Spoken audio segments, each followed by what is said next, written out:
शेतकरी कामगार पक्षाचे सरचिटणीस तथा आमदार जयंत पाटील यांच्या वाढदिवसानिमित्त अलिबाग येथे आयोजित अभिष्टचिंतन सोहळ्यात काँग्रेसचे आमदार सतेज पाटील यांनी जयंत पाटील यांच्या नेतृत्वाचे कौतुक करत महायुती सरकारवर जोरदार टीका केली।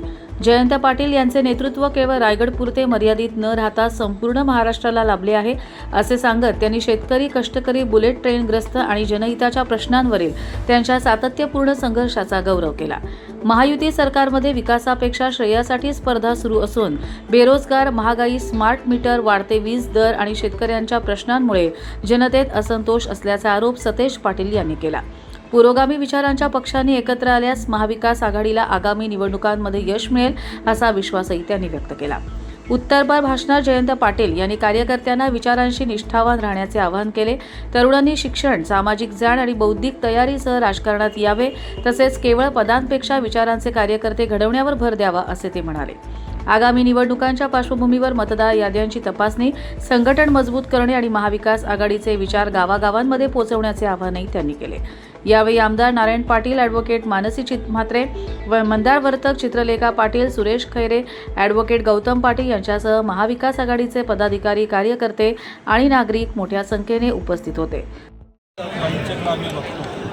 या विचाराच्या लढाईमध्ये कणखरपणे महाविकास आघाडीचे घटक म्हणून ते काम करत आहेत आणि म्हणून त्यांना काँग्रेसच्या वतीनं वाढदिवसाच्या शुभेच्छा या ठिकाणी देण्यासाठी आलेलो आहे। कारण की आज या प्रदूषणाच्या, वैचारिक प्रदूषणाच्या काळामध्ये विचाराची लढाई महत्त्वाची आणि भाईंसारखं नेतृत्व एक संघर्ष योद्धा म्हणून आम्ही त्यांच्याकडे पाहतो आणि मनापासून त्यांना वाढदिवसाच्या शुभेच्छा। दादा, गोकुळचा विषय सुरू आहे, गोकुळचा बाप कोण अशी चर्चा सध्या कोल्हापुरात सुरू आहे, काय सांगा? मला वाटतं गोकुळचा दूध उत्पादक हाच गोकुळचा बाप आहे। कारण की आता मोठा भाऊ कोण, बारका भाऊ कोण अशी चर्चा चालू आहे। आता बापापर्यंत चर्चा गेलेली आहे उलट्या बाजूने, परंतु आम्ही म्हणतो गोकुळचा दूध उत्पादकच हा खरा बाप आहे। दुसरी गोष्ट अशी आहे, आता तुम्ही सांगितलं महाविकास आघाडीची सत्ता पुन्हा येईल, जसं आपण विरोधक सगळे जर एकत्र आलो तर महाविकास आघाडीची सत्ता येणं सहज शक्य असं तुम्ही म्हणाला। नाही, आज असंतोष प्रचंड महायुतीमध्ये आहे। भावकीतला वाद प्रचंड प्रमाणात आपण बघतोय।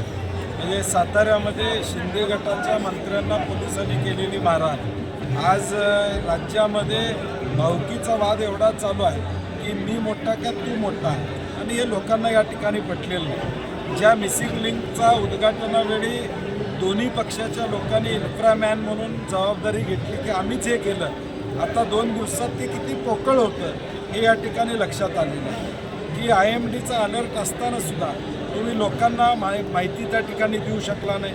मॅनहोलमध्ये पडून आज देखील मुंबईमध्ये लोकांचे मृत्यू होत आहे, झाड पडून मृत्यू होतो, घर पडून मृत्यू होतो। म्हणजे या पावसाळ्याची तयारी किती आहे हे या ठिकाणी दिसून येते। शेतकऱ्यांची फसवी कर्जमाफी असेल, वाढती बेरोजगारी असेल, स्मार्ट मीटरच्या माध्यमातून लादलेले मीटर असतील किंवा वाढलेले विजेचे दर असतील, महागाई असेल, हे सगळे मुद्दे उद्या 2029ला मतदान करताना या महाराष्ट्रातली जनता विचारात घेऊन आम्हाला या ठिकाणी संधी मिळेल अशी आम्हाला खात्री। जयंत पाटील साहेबांना मिसिंग लिंकचा उल्लेख केला आपण, पृथ्वीराज बाबांनी हा मिसिंग लिंकचा जो प्रकल्प होता तो टाळला होता।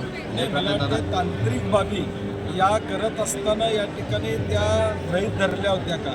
एन्व्हायरमेंट इम्पॅक्ट असेसमेंट जो झाला त्यामध्ये दरड कोसळण्यासंदर्भातल्या उपाययोजना केल्या होत्या का? कारण की आता DPR ते मिळत नाही, टेंडर झालं होतं ते टेंडर या ठिकाणी उपलब्ध नाही आहे आणि म्हणून सरकारनं घाई गडबडीनं हा प्रोजेक्ट या ठिकाणी केला असं आमचं मत आहे। थोडा शांतपणे तो करायला पाहिजे होता। सरकारचं क्रेडिट घेण्यामध्ये जास्त लक्ष आहे, दर्जामध्ये जास्त लक्ष नाही। आता मुंबई गोवा हायवेची आपण परिस्थिती बघतो गेले अनेक वर्ष, आणि त्यामुळे फक्त क्रेडिट वॉर चालू आहे, त्या ठिकाणी विकासाची वॉर चालू नाही, क्रेडिट वॉर फक्त सरकारमध्ये चालू आहे। जयंतभाई पाटलांना पुन्हा विधान परिषदेमध्ये घेण्याच्या संदर्भातचा एक संकल्प आज केलेला दिसतोय, कशी आज पुढची वाटचाल आहे? 100% मागच्या वेळी देखील आम्ही प्रयत्न केला, परंतु आपल्याला माहिती आहे मी त्यावेळी अगदी मताची जोडणी करत असताना, सगळ्या गोष्टी करत असताना मी जयंत पाटील साहेबांच्यावर काँग्रेसचा एक सहकारी म्हणून या ठिकाणी होतो। कारण की अशी अभ्यासू माणसं विधान विधिमंडळ म्हणजे काय आहे? तिथं अभ्यासपूर्ण मांडून राज्याला कायदा देणं आणि राज्यातले निर्णय या ठिकाणी होतात. आणि त्या विधिमंडळामध्ये जयंत पाटील साहेबांसारखे अनुभवी व्यक्तिमत्व असणं ही काळाची गरज नाही, महाराष्ट्राची गरज आहे. थँक्यू. कर्जत लाईव्हसाठी अमोल कुमार जैन, रायगड.